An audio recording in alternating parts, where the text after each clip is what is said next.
What happened to Blue Protocol? It's been a long time since we've actually had a serious dev update. The last main dev stream was all the way back in May, and of course the last update of any kind was actually back in October. Since then, we've had no news or new information at all, and this is generally a long period for the devs to go completely quiet on us, even by their normal standards. And of course, it's being talked about more and more recently because the game actually had a vague planned release of late 2021, and there's not much time left on that. Clearly, 2021 release for Blue Protocol is not happening anymore, which really sucks because, you know, we need it to release before we can expect a global release after that. As we know, this is a Japanese original to release in Japan before anywhere else. But they do have major plans already in the works for the other regions and the West, which we'll talk about. So what's going on with BP? Why haven't we heard anything? What's the current state of the game? Well, today we're going to take a look. Hi guys though, and welcome back to Rage Gaming. My name is Hollow, and I cover a variety of games here on the channel. One game I have been covering for almost 2 years now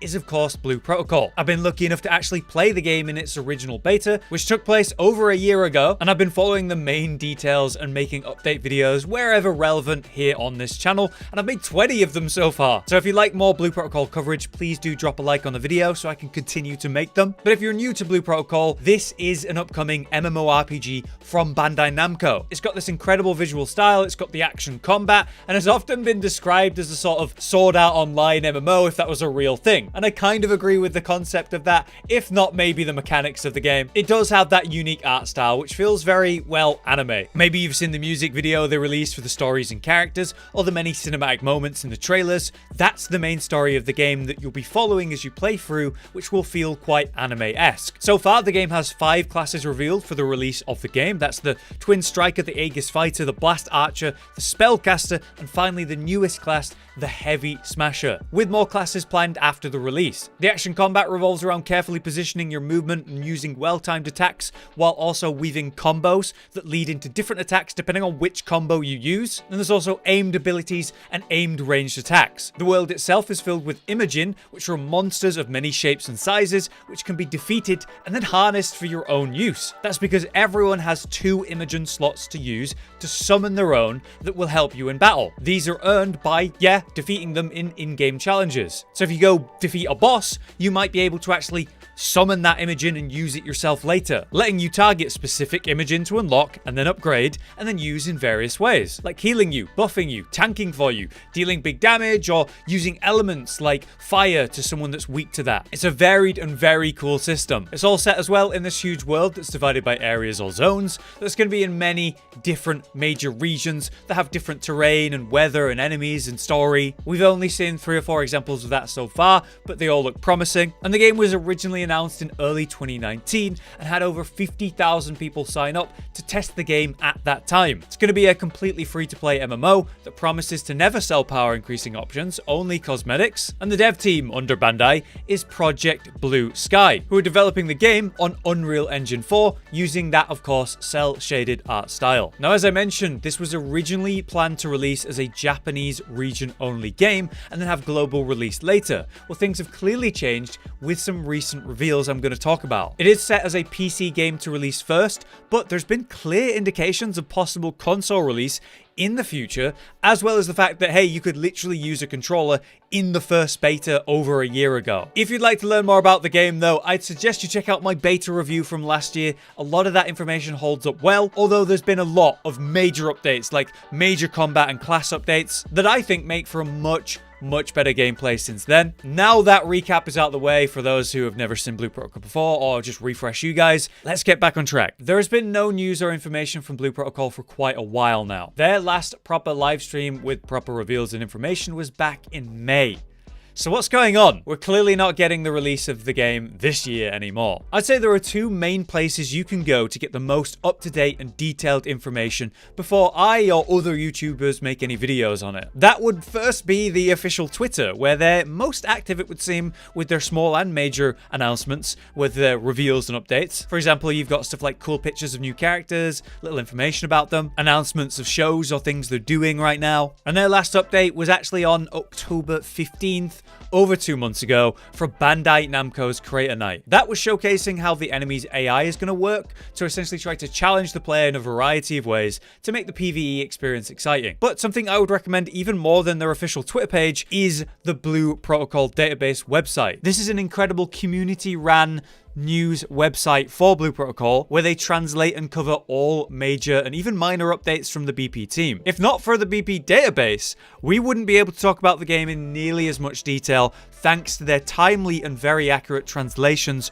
on the new information that's shown to us. So as always, a huge thank you and shout out to those guys. Their last post was from October 13th in regards to the Korean distribution rights, all to do with Smilegate, who are working on securing the Korean distribution rights for the game. Smilegate are a massive Korean company who publish and create games. One of the most played games and MMOs in Korea right now is Lost Ark, which comes from Smilegate. As you likely know, Lost Ark is now coming to the West through Smilegate and Amazon Games, which is releasing early next year. And Bandai are actually known themselves for bringing Eastern games to the West in general, so maybe Smilegate could help them with this. Though obviously, Smilegate will most likely be involved in launching Blue Protocol in Korea specifically. And hey, in September, the BP devs also announced their efforts to bring the game to other regions as well, where they revealed they're working with Tech to release the game in Taiwan, Hong Kong, and Macau as well. So in just September and October, we had a lot of major new region release information. Like I said, it was originally just going to release in Japan.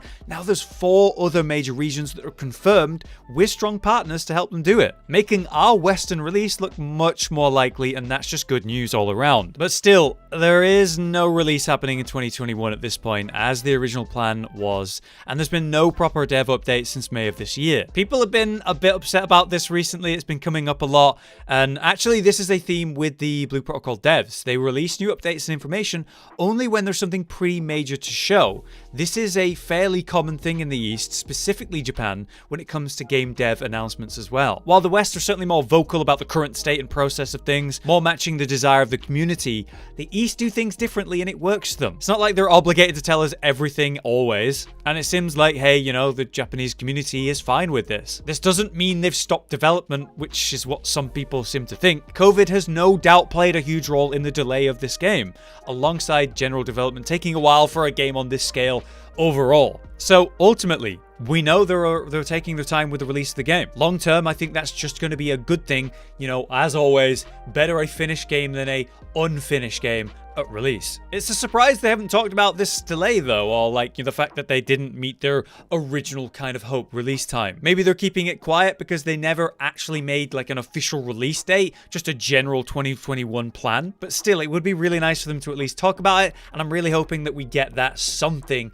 in January. Still, we do know that they're working on more wide-scale launches compared to their original plan of Japan only, which has probably no doubt changed the scope involved in actually releasing the game originally. What we've seen during the dev period has been incredible though. Their insane detailed response to the community's main feedback after the original beta, the serious improvements to quality of life and combat overhaul and improvements, all the little clips and reveals of the massive new zones they've been working on, and of course all the story stuff. There's a lot to work on compared to just, hey, their first zone that we could play in the beta, and it's been looking really good. So my hopes are still very high for Blue Protocol, and the last thing I think right now is the game has been abandoned or something silly like that. For now, we are just waiting for those new updates, and it feels like we'll get something soon. We might be in for a new dev livestream, or at least a new big announcement. And I'll keep waiting and watching, and I'll be back with new information whenever we do finally get it. Until then, I've been Hollow, you've been you, thanks for watching. Josh, Cotton, and Hollow with the videos, dropping the humor like a hammer on your tippy toes, bringing entertainment on a daily arrangement to take our insanity and turn it into entertainment. Yes, I said entertainment twice,